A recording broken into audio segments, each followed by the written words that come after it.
I want a sandwich. Now.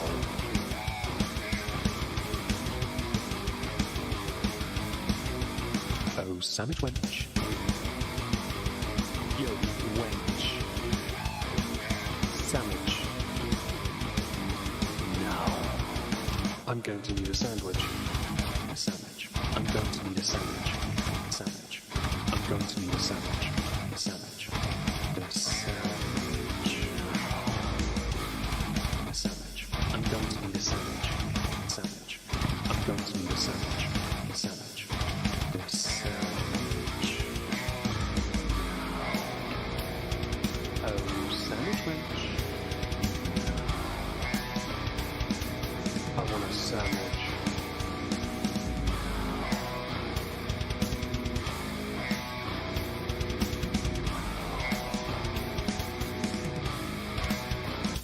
Sandwich. Hello everyone, welcome back to another PMQ stream here on the Moisky Live channel. I have not, as a spoiler for all of you, and I'm sure you're going to love this, I have not watched PMQs today. So I don't actually know what's happened. I don't know what Boris did, how he performed. I don't know what the theme is, in fact. So this is going to be very much a live react to something I can't be sure is any good. I hope you didn't mind the intro there, by the way. I thought I'd use it for a change, just to try and, slowly bleed in the idea of having a starting soon screen. That song was composed for me a few years back and was a gift. I'm genuinely very grateful for that, as there was a video that accompanied it called the Moist Most Sandwich song or something. It's on my either on this channel or on my main channel. Hello Tiana, Fubar, and Nefabeth. And Hel Barbarossa, thank you for becoming a citizen. I really appreciate that. So, I don't want to prattle too long. Let's go here. Yes. And see what happens, shall we? Today's PMQs, I would like to remind members... Hang on, that volume is pitiful. Let's turn it right up. Yes. Splendid. Yes. ...of the service which is being held at St Margaret's today at 1 o'clock to commemorate the 40th anniversary, the end of the Falklands War. I hope as many members as possible will be able to attend. I'd also like to point out that... Just a minute. I'd also like to point out, not this sign language, that the sign language interpretation of PMQ proceedings is available on Parliament. By the way, I'm having to use the Daily Mail's video because the PMQ channel, UK Parliament channel, has the sign language version up already.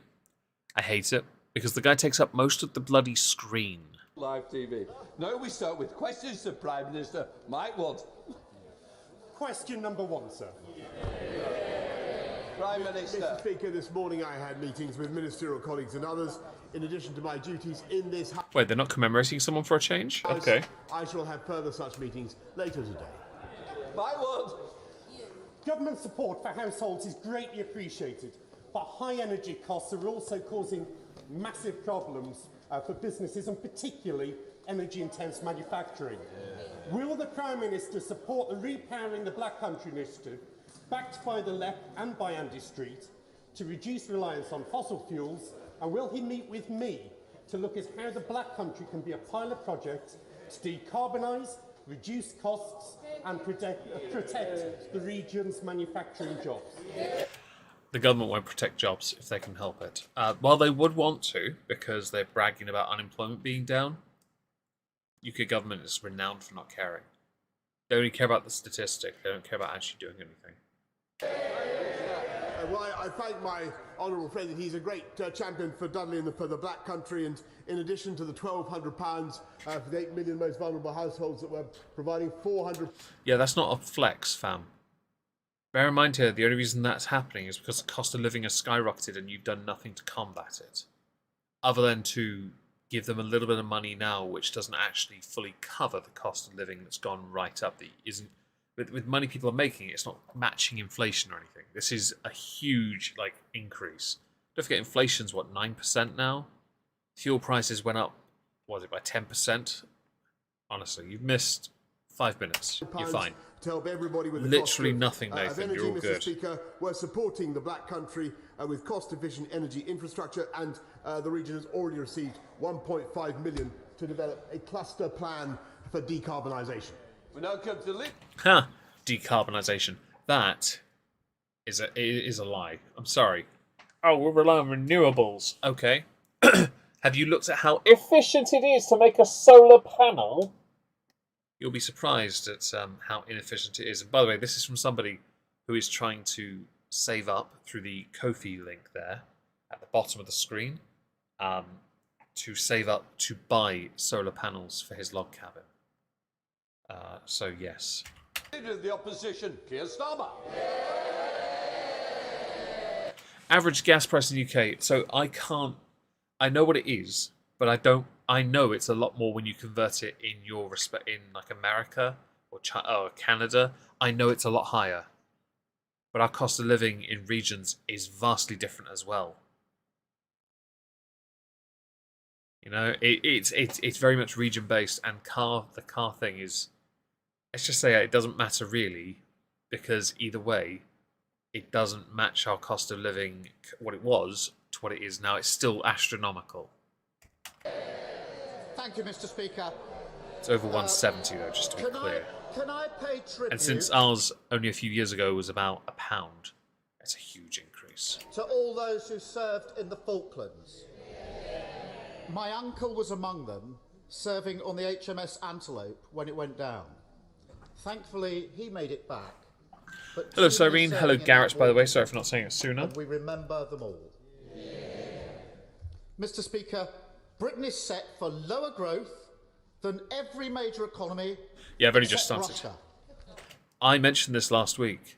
The only reason Russia is below us, by the way, is because of the sanctions. And the reason we're not growing is because Boris's plan has kind of failed. And they're in the middle of trying to alter the Northern Ireland Protocol, which is causing a legal battle as well. Why? Prime Minister. Mr. Speaker. It's a good question. Why are we at the lowest when he keeps bragging about how good we are right now? A Britain friend of mine said it's about $8 a gallon in the UK. I actually don't know that. But it might be in some regions. I don't know. Here it's about 177. Which, again, when only a few years ago, maybe 3, it was £1. That's a huge increase. I'll tell you what I'll do. I'm going to quickly switch back here. Let's go price per gallon of petrol UK. Yeah. Per gallon. Yeah, no, actually, $8 per gallon, 8.3. When you convert it to US dollars. Average price of gas in the world for this period is 162. Well, it's currently 177 or something. So actually, we're higher at the moment if you convert it all. Thank you for making me having to check that, because actually, I didn't know that, and that's important to know. Here we are. Sorry, I went to the wrong screen. My hand twitches. Hello, Orla. Hope you're well. Well, I'll tell him, Mr. Speaker. Actually, we are going to have, according to the IMF and the OECD, we are, in addition to the fastest growth in the G7 last year, we're going to have... Sorry, but if we're the fastest growth in the G7, and we have inflation at 9%, and our economy is only marginally better than Russia's, how? How, Boris? Either you're only taking in selective stats, or you're ignoring the problem. Hello, Normie. Hope you're well. Come on, Boris. Be honest here. Who are you actually listening to with this? You cannot say our economy is one of the best growing economies when our economy is worse than others, except Russia. have the second fastest to have the second fastest this year, and we will return to the top of the table, Mr. Speaker. But the reason, Mr. Speaker, other countries are temporarily moving ahead is, of course, because we came out of the pandemic faster. That doesn't mean we're doing better, fam. Fam, we may have come out of the pandemic faster. Why is our economy absolutely tanking right now? By the way, I know America's no better right now. They're very close to... Yeah, no, they're done. But that's not a flex right now, is it really, Boris? Our economy... Inflation's at 9%, Boris. Come on. I'm okay, Orla. We could be better, but you know what? We're all right. And that's why, right now, Mr. Speaker, we have the highest number of people on payroll employment on record. Yeah, but if they're struggling to get by, and they can barely get by, is it really worth it for them? Because many of them it isn't. Why? Because inflation's at 9%, you stupid mop.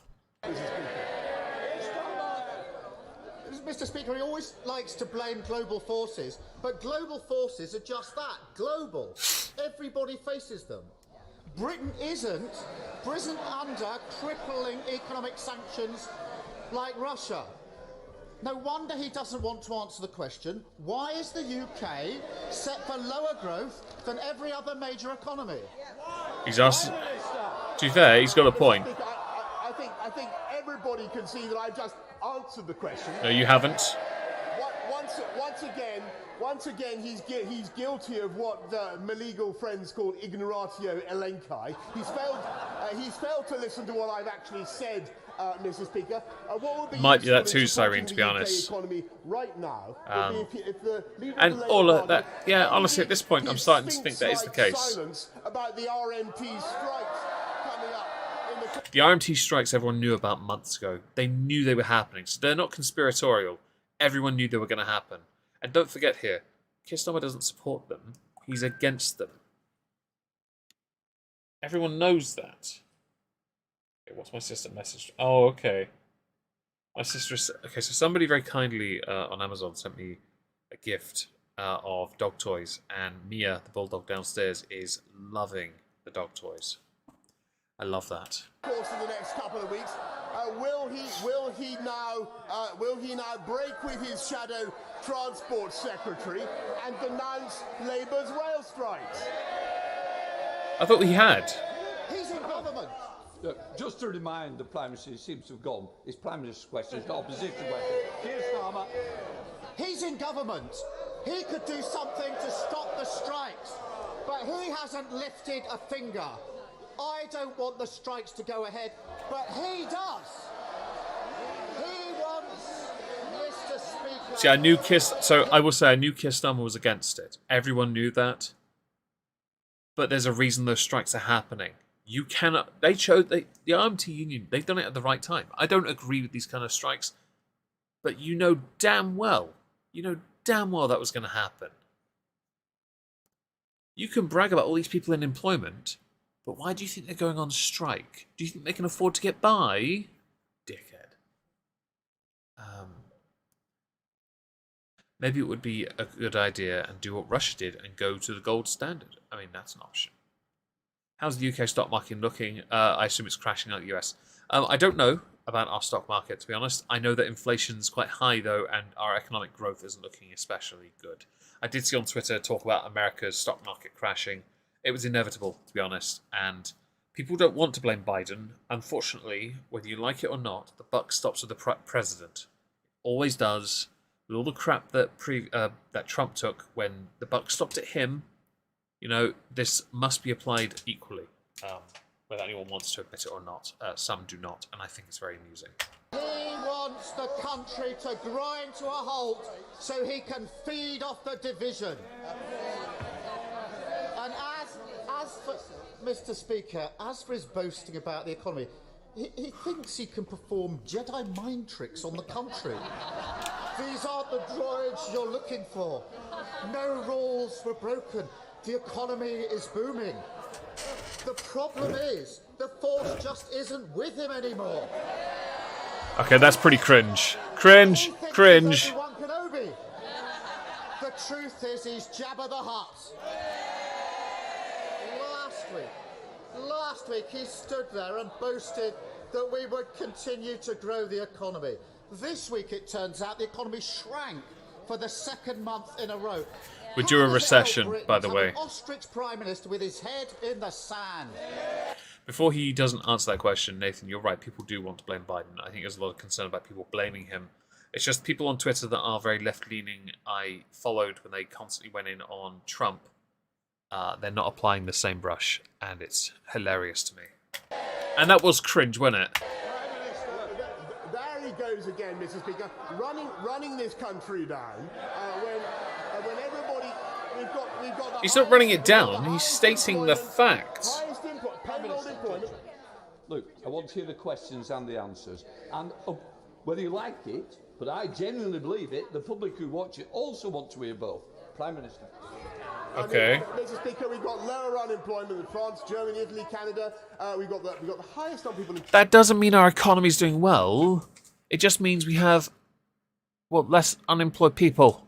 And do you mean actual number, or do you mean comparative? You know, relative unemployment, that thing, percentage representation as opposed to absolute number. By the way, comparing us again to other countries does not fix the problems in our country. It really doesn't. I couldn't care less about any other nation. I only care about this one. About how we are doing. If we are wrong, or we are struggling, we are not getting by, we are suffering, then you are failing. Payroll jobs, as I just said, 620,000 more since... The analogy may have been perfect, Nathan, but it's still cringe. Just saying. Since records began. Hey, Puck Baker. And you might like to know this, that just in the first 5 months of this year, this country has attracted, I think, £16 billion of investment in its tech sector. He doesn't like these European comparisons, let's make it for him. 3 times as much as Germany. That's only because many of those countries obey EU rules. But us attracting 16 billion worth of investment doesn't mean we are 16 billion better off yet, does it? No, and by the way, 16 billion doesn't go as far as you think it does. It's just a big word. When you start saying hundreds of billions, you might have something for us to talk about. Otherwise, these are small investments. Twice as much as France, Mr. Speaker. He should be talking this country up, not running it. How can he talk it up when you are running it down yourself with your own actions and lack thereof in dealing with actual problems that are hurting so many people? That's the ostrich. He's not just denying how bad things are, he's actively making things worse. His 15 tax rises are throttling growth, and the director of the CBI is so fed up, he's reduced to saying, can we stop Operation Say Big Dog and move to action stations on the economy? Now, Mr. Speaker, we know what the Prime Minister says about British business in private. I think that's pretty unparliamentary.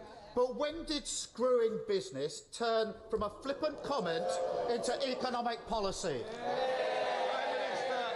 There is a point there as well, by the way.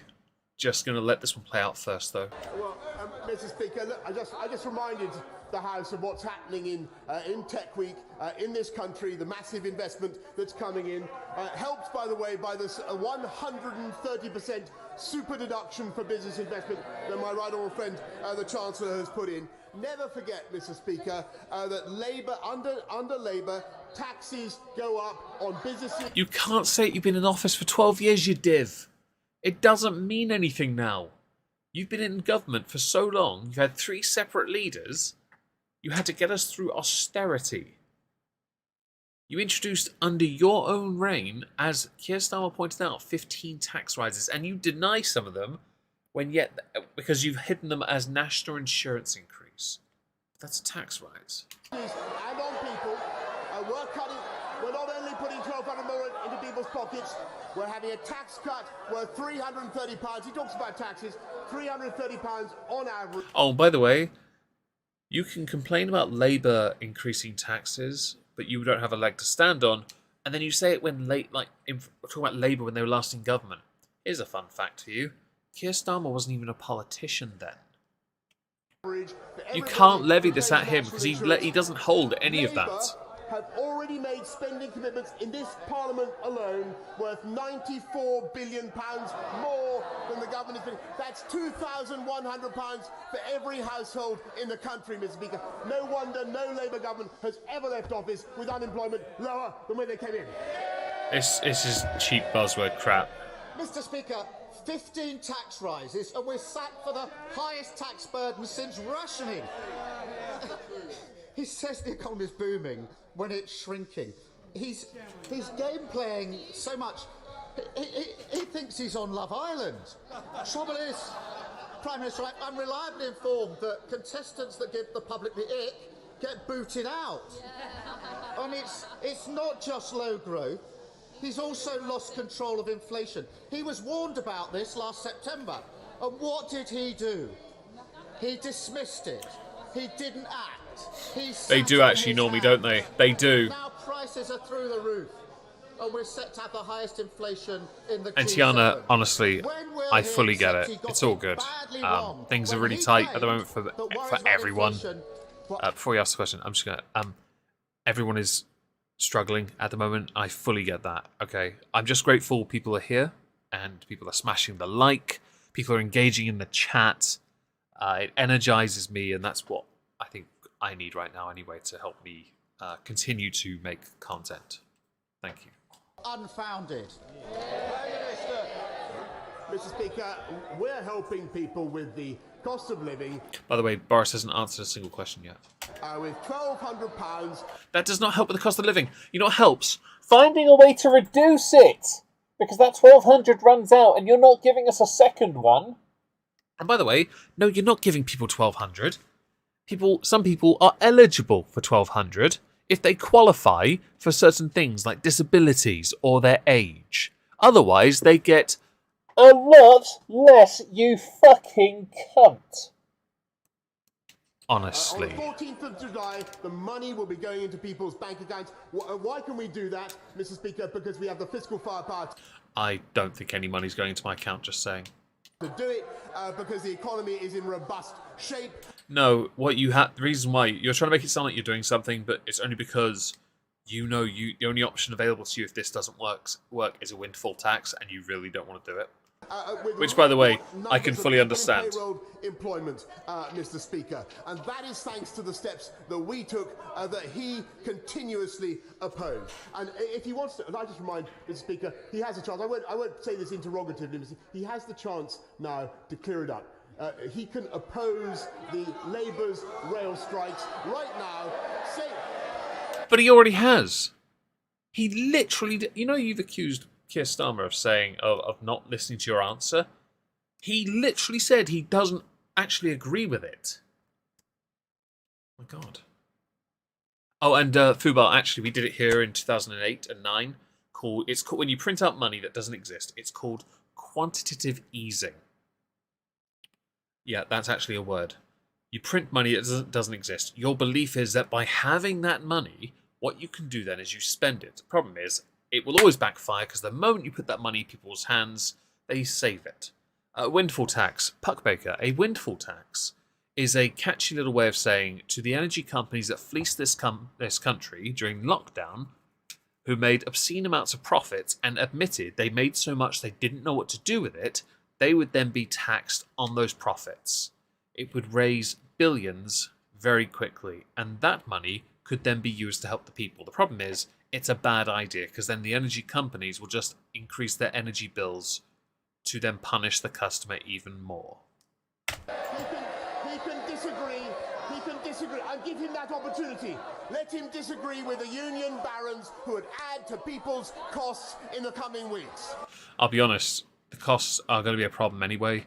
Not just because of that, but because of inflation. Dickhead. Mr. Speaker, I don't want the strikes to go ahead. He does so he can feed on the division. To be honest, Boris hasn't debunked that.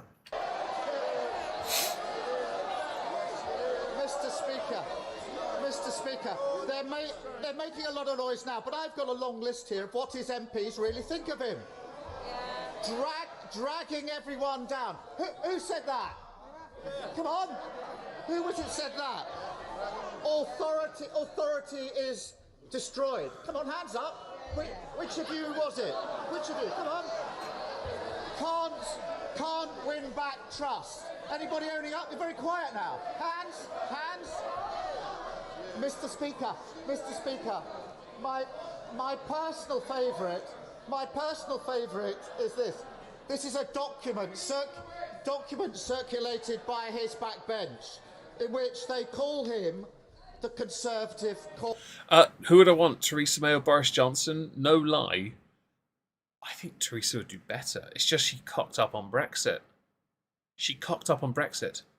When it came to being a parliamentarian, when it came to behaviour as a Prime Minister, she was about as prime ministerial as they get. We don't get... And I'm not saying she has a high standard, but she was it. You know, Boris has just completely shat on it. Corbyn.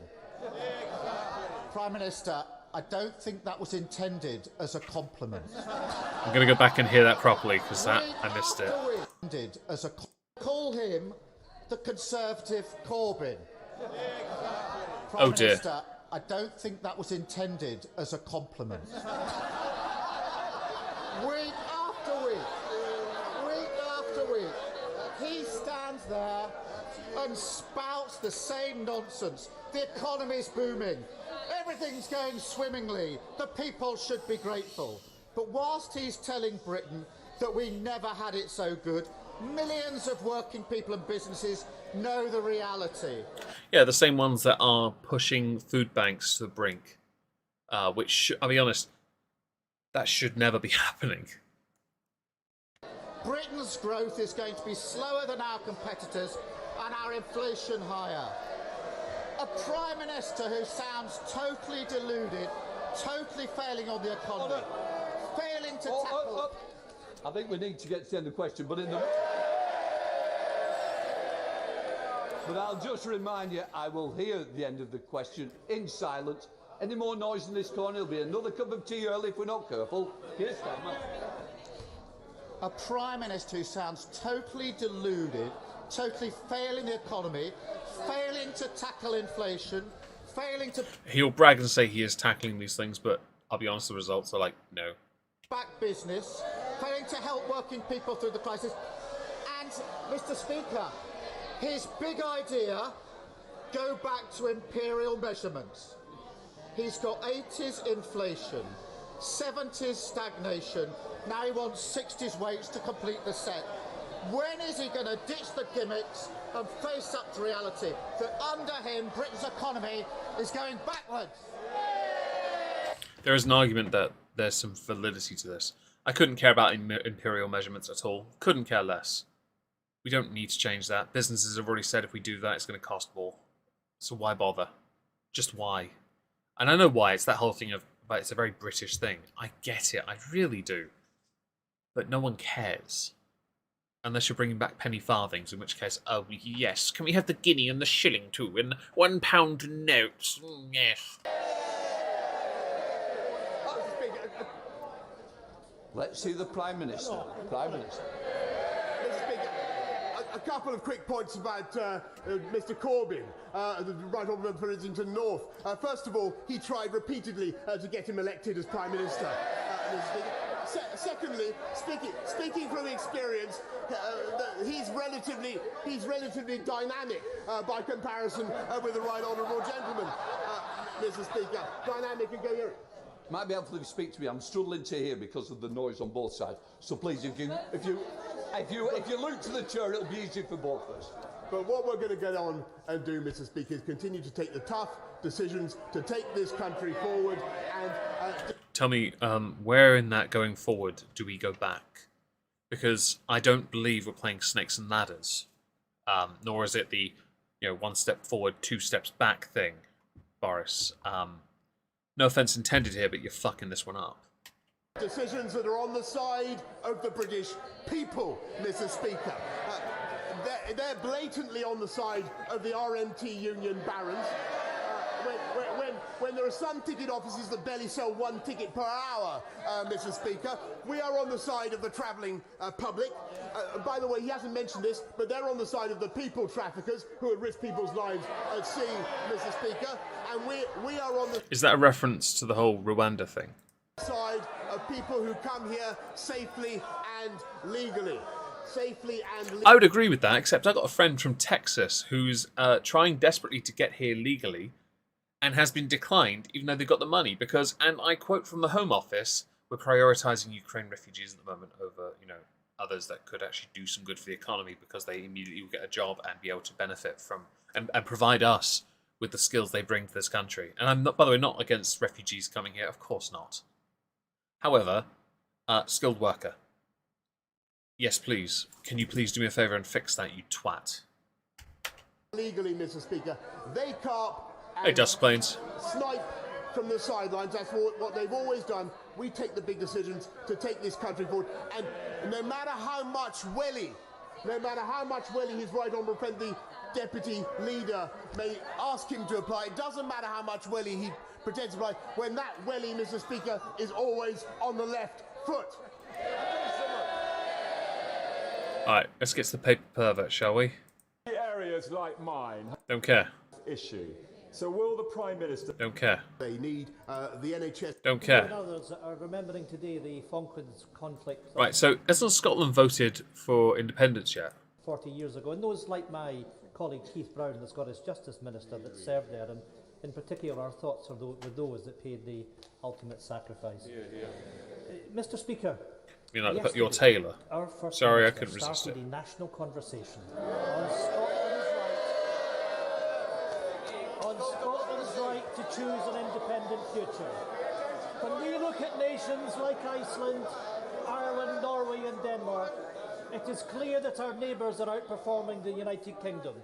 They deliver greater income equality, lower poverty rates, higher productivity, social mobility and business investment. Mr. Speaker, the list goes on and on. The evidence is overwhelming. Scotland is being held back by Westminster. Prime Minister, all those countries can use the powers of independence to create wealthier, fairer and greener societies. Why not Scotland?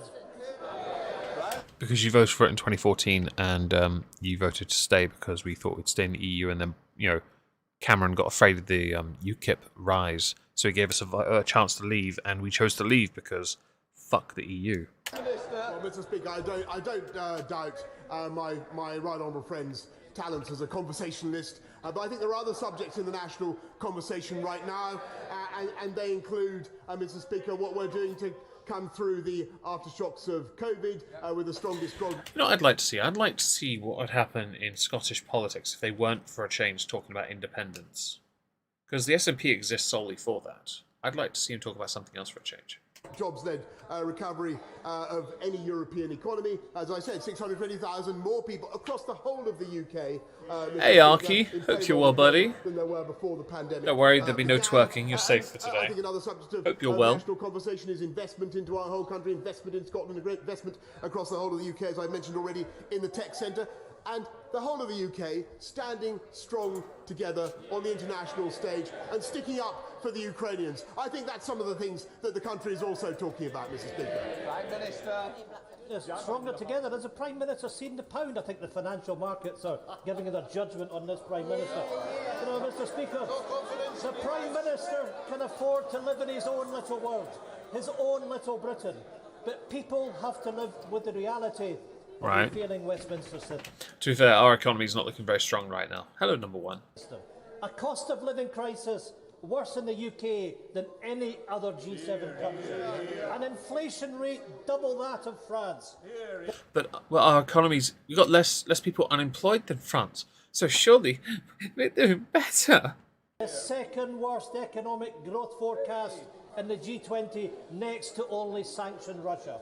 And Yeah, I like that because we put most of the sanctions on them. now, a threat of a I now know trade why. war with our European friends, triggered by a law-breaking Prime Minister. Yeah, the Northern Ireland Protocol, that's reference to. Yeah. Oh, your plans are cancelled. Oh, that's unfortunate. I'm really sorry. Hello, Resisting the Lies. Oh god, the Stop Brexit bus. Resisting the Lies. Oh my life. The cringe. These people have been in denial since Alex Salmond failed to take them out of the United Kingdom.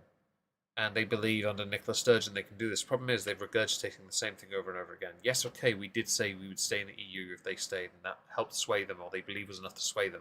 I'm afraid the rest of the country, rest of the other nations involved in the United Kingdom fundamentally disagreed. And by that I mean England. we just like, fuck y'all. We're leaving. It's not a vision for the future of Scotland. How would you know? Your future involves mass debt, an economy that's not been proven to be stable in the slightest, and you actually don't have a political system that has multiple parties debating. You have a one government party, like, ruling thing. You don't have any representation of anyone else. Our nation is big enough, rich enough, and smart enough. We do like your water, though. Isn't it the case, Prime Minister, that Scotland simply can't afford to remain trapped in the failing Westminster system? The system is failing, but that doesn't mean you should walk away. I do think you should affect change, but I don't think it involves you leaving. Although it does speak volumes about you that when something starts to fail, your first thought is, we need to leave! Mr. Speaker, stop the world. Scotland Wales did, wants to Normie. get on. Yeah, it did. It did.